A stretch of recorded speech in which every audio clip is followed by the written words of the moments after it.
bonjour à tous. Je crois que j'ai la lourde charge de terminer une très belle journée. J'ai compris que ça avait été très intéressant et malheureusement, je n'ai pas pu être avec vous. J'en suis désolée. Donc, je vais essayer d'aller vite et bien pour vous raconter l'histoire qu'on a traversée chez Panzani avec la gestion de crise des pâtes. Et bien sûr, n'hésitez pas avec toutes les questions que vous voulez. Donc, je vais passer au travers de différentes choses. Ce qu'on a vécu chez Panzani, c'est 3 crises et ce que j'ai appelé 4 flambées. C'est-à-dire que tout a démarré en mars 2020. Je ne vais pas vous raconter, vous l'avez tous vécu, etc. Mais ce qui s'est passé pour nous, précisément, c'est qu'à partir du moment où on a parlé de confinement, le 1er mars, les gens ont commencé à se ruer dans les magasins et à faire des stocks de précaution, de pâtes et de papier toilette. Et la conséquence a été 70% de ventes en plus pendant 6 semaines. La deuxième vague, telle qu'on l'a vécue nous, a été en novembre. Et là, de nouveau, deuxième confinement, de nouvelles ruées dans les magasins et de nouveau, plus 35% de ventes pendant 3 semaines. Ça, c'est ce qu'on a appelé la première crise, la crise Covid. On a enchaîné en août 2021 avec une sécheresse record au Canada qui a fait baisser de 30% la récolte de blé dur. On a beaucoup parlé de l'Ukraine et du blé tendre. Et là, on est bien sur un blé qui n'est pas le même, qui est cultivé principalement au Canada, aussi un peu en France et dans le Maghreb. Et donc, ce dôme de chaleur a coupé la récolte de blé dur, créant une pénurie de blé dur dans laquelle Panzani est toujours, puisqu'on attend la récolte qui a démarré là ces derniers jours.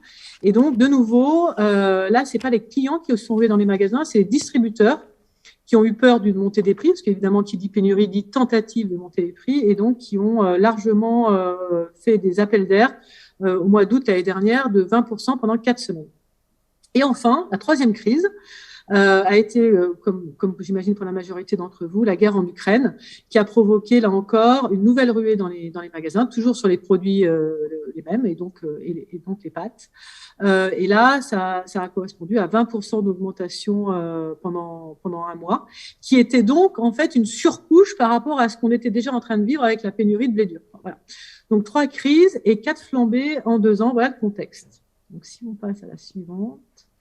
Voilà, ça donne en graphe, vous voyez les petits pics et puis les quatre éléments dont je vous parle. On avait eu aussi un petit Covid-2, mais bon, voilà. Donc, 4 flambées en 3 ans, sans transition. Et alors, si un commentaire additionnel sur cette charte quand même, on a aussi quand on se parle de grande distribution, 2 niveaux de réaction. C'est-à-dire qu'on a d'abord le rayon des consommateurs qui vide les rayons des distributeurs, puis la réaction des distributeurs à ce phénomène de leurs consommateurs qui, eux, peuvent l'amplifier en allant à nouveau surstocker ou déstocker. Et donc, en termes de management de crise, c'est très compliqué parce qu'il faut qu'on anticipe les 2 niveaux et les réactions des 2 personnes. Donc, très clairement, par exemple, pendant le Covid-1, la question qu'on s'est posée, c'est les consommateurs ont vidé les rayons, les distributeurs veulent des pâtes, mais est-ce que les consommateurs ont mangé ou pas les pâtes qu'ils ont consommées, sans quoi ça veut dire que ça va très très vite se terminer. Et là, on a lancé des études Kantar notamment pour aller vraiment sonder et s'apercevoir que oui, pendant le confinement, effectivement, la consommation de pâtes avait aussi augmenté probablement de 30%, quand je vous dis que les ventes distributeurs avaient augmenté de 70%. Donc, il y a une espèce de double cliquet qui a rajouté encore de la complexité sur la gestion de crise. Et ce que l'on vous dit là aussi, évidemment, en termes de prévision de vente, qui a été un des sujets majeurs, aucun schéma reproductible, très, très difficile d'anticiper les demandes à venir. Et donc, je vous passe le reste. Vous savez, quand on n'a pas de prévisions de vente qui sont fiables, ça devient un peu cauchemardesque à gérer. Voilà, donc ça, c'est en chiffres. On peut passer rapidement, mais donc c'est des volumes très, très conséquents. On a fait, vous aurez compris, une très belle année en 2020 sur les volumes chez Panzani. Et vous voyez là aussi l'explosion des volumes par rapport à ce qu'on avait pu faire avant. On peut avancer. Voilà. Alors, premier point, je pense que cette gestion de crise a été pour nous très révélateur d'un positionnement, alors qui était déjà ancré chez Panzani, de la supply chain et de son rôle central. Mais là, vraiment, on a pris le lead. C'est-à-dire que le 1er mars 2020, première décision, j'ai créé une cellule de crise qu'on avait déjà défini dans un processus de gestion de crise qu'on avait écrit précédemment, mais jamais vraiment activé à ce niveau-là. Puisque là, on s'est mis en position d'avoir des meetings quotidiens. Ça a duré 6 semaines. Et pendant ces meetings, donc là, la supply chain était au tableau, on va dire, avait la main sur le contenu. Mais surtout, le point très important, c'est qu'on avait fait en sorte de représenter toutes les directions de l'entreprise. Et ça ça a été vraiment un élément extrêmement fort de la façon dont on a géré cette crise, puisque notre DG était avec nous, mais aussi l'ensemble des directeurs et des N-1 CODIR.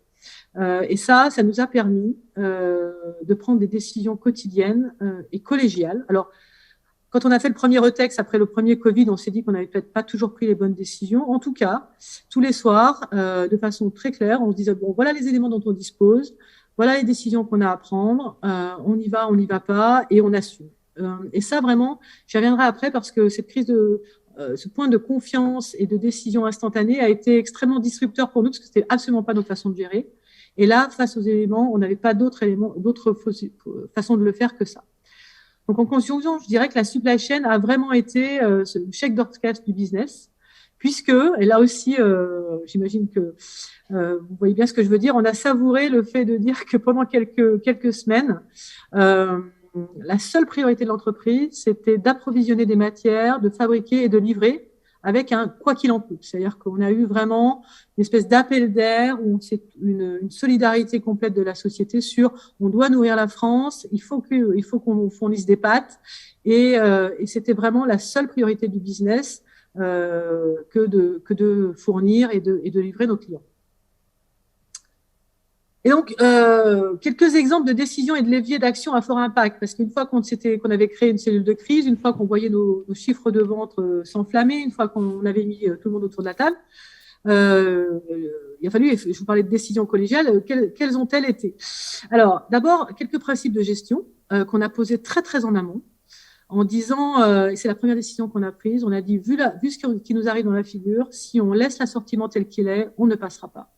Et donc, la première décision qu'on a prise a été de diviser par deux l'assortiment. Ça nous a sauvés puisque ça a permis à nos usines de développer des quantités, de produire des quantités phénoménales. Et ça a été vraiment la première et aussi la très bonne décision. Alors, la bonne décision qu'on a prise parce que on verra que peut-être on a peut-être réduit trop massivement l'assortiment. On était tellement pas paniqué, mais inquiet de ce qui allait arriver, que peut-être qu'on a tapé trop fort. Et c'est pour ça que dans les autres décisions, lors des autres flambées, on a décidé de ne pas réduire l'assortiment. On a arrêté les promotions.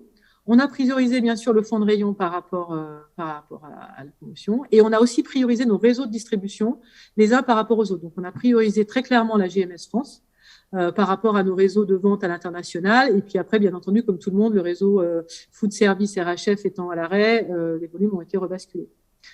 Et puis, on a décidé de passer en processus de fonctionnement très dégradé de la prévision à la livraison.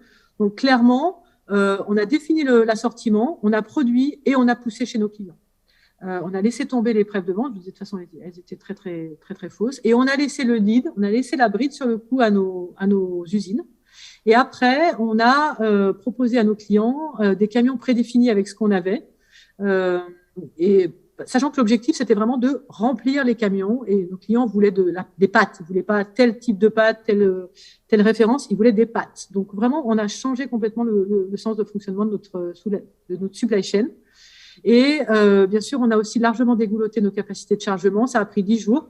Mais notre prestataire logistique, coup de chapeau, en tout cas son organisation, a été extrêmement bon là aussi sur le dégoulotage des capacités, parce qu'une fois qu'on avait dégoulotté la production, bien entendu le goulot suivant était dans nos entrepôts et on a eu un boost phénoménal des capacités de production de notre logisticien. Rapidement, une journée de type de crise, mais on ne va pas s'étendre dessus. On avait vraiment cette routine extrêmement bien suivi, qui faisait que à 8h30, on débriefait nos équipes, notamment nos équipes supply chain, du point qu'on avait eu la veille, puisque notre meeting de crise était quotidien, il était à 17h. Et donc, le lendemain matin, on débriefait les équipes avec le déroulé des actions qu'on avait à suivre. On a aussi participé, et je salue aussi ce qui avait été organisé au niveau de l'État à ce moment-là, à des points avec l'ANIA qui avait lieu 3 fois par semaine et qui remontait les informations des industriels, chose qui faisait aussi en parallèle avec les transporteurs et chose qui faisait aussi en parallèle avec les distributeurs. Et les trois parties prenantes là étaient consolidées ensuite au ministère qui a essayé vraiment de mettre de l'huile dans les rouages autant qu'il a pu sur des façons de rouler ou pas le week-end et les jours fériés, la flexibilité aussi sur les heures de travail pour vraiment faire en sorte que l'industrie fasse le maximum. Et j'y reviendrai après aussi, mais vraiment, vous savez qu'on peut avoir des relations souvent tumultueuses avec la grande distribution et là, il y a eu une espèce de paix des braves qui a été mise en œuvre. Avec tout le monde a posé les armes. On a eu d'ailleurs un moratoire sur les pénalités qui a duré pendant 3 mois. Et vraiment, le seul enjeu de l'ensemble de ces parties prenantes était bien de faire en sorte que les magasins soient approvisionnés. Voilà. Alors, justement, je vous parlais des parties prenantes. Donc, sur les équipes internes, on a eu, je l'ai appelé sentiment de transcendance. En fait, vraiment, que ce soit nos collaborateurs dans les usines, et Dieu sait si les premiers jours de mars, ça a été compliqué puisqu'on leur a fourni des masques en tissu qui étaient agrippés derrière les oreilles avec des élastiques impossibles. On ne savait pas exactement comment c'était cette maladie, les impacts, etc. Et on a eu un taux d'absentéisme alors qui est monté, hein, certes, mais qui n'a pas dépassé les 10%, qui était vraiment une superbe performance. Et vraiment, donc, que ce soit de nos collaborateurs dans les usines et de l'ensemble des équipes au siège, il y a eu une solidarité maximale qui a été mise en œuvre. On a, par exemple, donc une équipe supply chain qui était complètement sous l'eau, hein, avec la relation client, les chargements, les plannings, etc. Et donc, assez spontanément, d'autres services dans l'entreprise sont venus nous dire on va vous aider, on est prêt, on va vous faire des camions, on va vous aider avec la relation fournisseur, on va vous aider avec la relation client, etc. Soit des anciens de la supply chain, soit des fonctions connexes sont venus vraiment nous donner du temps et nous donner de l'énergie. Et vraiment ça, alors on a fait tomber les murs de façon incroyable, alors que dans une période normale, ça aurait pris des semaines. Donc vraiment transcendance de l'ensemble de l'organisation qu'on a aussi entretenu avec une communication extrêmement rythmée de tous les niveaux, montantes et descendantes. Et ça aussi, ça a été assez incroyable, mais surtout apporteur de valeur dans la gestion de crise. Sur les fournisseurs, pareil, on a eu des communications quotidiennes avec les achats qui sont montés au front là, avec nos fournisseurs, avec des décisions, des plans d'action, etc., extrêmement rythmés aussi de leur part. Puis enfin, sur nos clients, on a développé d'un seul coup, comme jamais on aurait pu l'espérer, une relation client incroyable avec nos clients distributeurs français. Alors Teams nous a aidés, parce que d'un seul coup, on n'avait plus à se déplacer, perdre du temps dans les transports. Et on a vraiment développé un relationnel incroyable avec nos clients pour essayer de trouver des solutions et les mettre en œuvre. Et alors j'ai mis ça sous forme de boutade, mais on a quand même reçu une vidéo de remerciement du PDG d'Intermarché pour ce qu'on avait pu faire pour fournir les rayons. Et j'ai appelé ça le Graal parce que c'est vrai que c'est assez rare d'être remercié par nos clients et donc ça nous a fait vraiment très plaisir. Après, effectivement, l'enjeu, ça a été, comme vous avez vu que ces crises se sont succédées, quand on a eu vécu Covid-1, on s'est dit, bon, bah, c'est bon, tout va revenir à la normale. On a fait un retour d'expérience en juillet, août, et on s'est dit, tout va bien se passer, on a appris beaucoup de choses, on va faire plein de choses, voilà.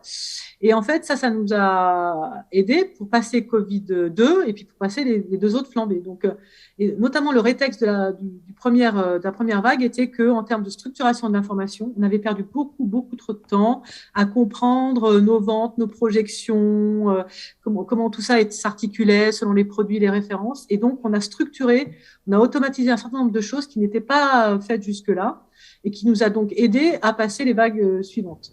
Pareil aussi, je vous ai parlé de la vraie consommation de notre client externe. On a appris à acheter des données alors qui en temps normal peuvent coûter cher et qu'on n'achète pas, mais qui là été indispensable. Et donc, on a appris à manipuler ces données de conso externe à la semaine pour pouvoir mieux dimensionner nos prévisions et nos planifications dans la foulée. Et puis, on a appris aussi sur les modalités de passage des commandes très hétérogènes de nos clients, qui fait que dans les commandes suivantes, on a proposé des choses beaucoup plus formatées à nos clients pour faciliter aussi la prise de commande. Parce qu'une fois que nos clients nous avaient dit livrez-nous des pâtes, ils avaient chacun un processus de commande assez différent qui fait que ça rendait pour nous très difficile le traitement et qu'on a par exemple des clients qu'on a livrés en camion partiel parce qu'on ne s'était pas ajusté suffisamment sur les marchandises qui étaient disponibles chez nous, qui continuaient à passer des commandes sur un assortiment qui avait déjà été réduit, qu'ils n'avaient pas nécessairement pris en compte. Et tout ça, c'était autant d'ajustements qui n'avaient pas été faits et qui, au final, pénalisaient le résultat. Et donc ça, on l'a vraiment mis dans le dur sur les crises suivantes. On a aussi tellement aimé ces points hebdo qu'on les a continués. Eh bien, nous en a pris puisque à l'été 2020, on commençait à se dire ah ben non, on va pouvoir les lever. Et puis on a vu la rentrée, la reprise de Covid, et finalement on les a pas levés et on est resté sur des points hebdo qui ont permis, en plus de notre processus SNOP plutôt bien rodé, de piloter à la maille hebdo tous les événements et nos fameuses quatre flambées. Et après, et d'ailleurs, le processus SNOP, on n'a pas pu le tenir pendant 2 mois. En mars-avril 2020, on n'a pas pu le tenir. C'était tellement incroyable qu'on l'a pas mis en place. En revanche, on l'a remis en place à partir du mois de mai, mais il venait encapsuler nos réunions de crise régulières et l'un et l'autre se complémentaient assez bien. Euh, et puis, effectivement, ce que je vous disais sur la structuration du contenu des réunions de crise par rapport aux données clés, et puis bien intégrer aussi comment on pouvait gérer nos clients dans nos propres prises de décision, chose qu'on avait assez mal fait dans le Covid-1, puisqu'on avait produit et poussé, et au Covid-2, on a fait un peu différemment. Donc, pour en arriver directement à la conclusion, je dirais que pour produire et livrer comme on a pu le faire avec les quantités et les évolutions que vous avez vues, j'ai retenu 5 points. Le premier, c'est dans une période de crise, vous testez en live la robustesse de vos processus supply chain qui sont ou pas en place. Je pense que nous, si on a réussi à livrer autant, c'est parce qu'on avait déjà des processus supply chain en toute humilité qui étaient déjà assez robustes et qui ont fait le socle de la gestion de crise.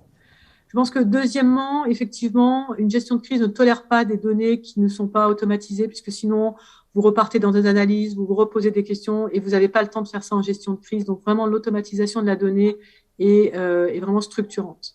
L'animation des équipes et le maintien de leur motivation a été un point très important. Et d'ailleurs, à ce sujet, une des plus grandes satisfactions a été d'avoir un de mes planeurs qui m'a dit au moment où il changeait de job que finalement, son meilleur moment dans la supply chain Panzani avait été la crise du Covid. Donc, alors que je pensais qu'ils étaient tous épuisés et rasés de cette gestion de crise qui a duré des semaines, il m'a dit que ça avait été son plus beau moment parce que justement, il y avait une animation, une envie collective qui était juste fantastique. Un autre point vraiment capital qui a été la confiance réciproque entre les parties prenantes. Je vous ai parlé des fournisseurs, de Panzani et de nos clients, et même à l'intérieur de la société, effectivement, entre l'ensemble des services. À un moment donné, on s'est fait confiance, on s'est dit que oui, on validait des décisions parce qu'on avait confiance les uns en les autres et que c'était le bon choix. Et cette confiance a nourri notre capacité à prendre des décisions rapides et à en assumer les résultats et les conséquences. Et vraiment, je pense que ça a resserré l'ensemble du CODIR, mais aussi tous nos équipes, quelles qu'elles soient. Et je pense que ça a rendu la société dans son ensemble beaucoup plus solide, beaucoup plus solidaire et beaucoup plus enthousiasmée, je dirais, et motivée pour travailler ensemble et réussir.